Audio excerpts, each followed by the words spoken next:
Hello friend, দেখো তোমাদের কি দেখাচ্ছি।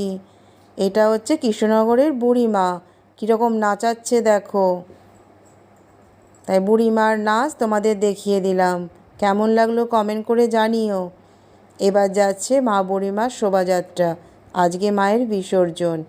আগে নাচিয়ে দিল, তারপরে মাকে নিয়ে যাচ্ছে রাজবাড়ির পথে। আমাদের এখানে প্রতিটা ঠাকুরই কৃষ্ণনগরে রাজবাড়ির পথে আগে যাবে, তারপরে ভাসান দেবে মাকে। দেখো কীরকম ভিড় হয়েছে, অসম্ভব অসম্ভব ভিড়। আর সবাই এখানে উলুশঙ্খ দেয় যখন মা আসে। মায়ের মুখ দেখার জন্য কত বয়স্ক লোকেরা সব বসে থাকে, দাঁড়িয়ে থাকে। আর আজকে তো মা আমাদের এবছরটা অনেক দেরি হয়ে গেছে। প্রতি বছরই মধ্যরাতে বা ভোরবেলায় মা আসে 7টা, কিন্তু এইবারটা 11:15 বেজে গেছে, সকাল পরের দিন এই সময় মা যাচ্ছে।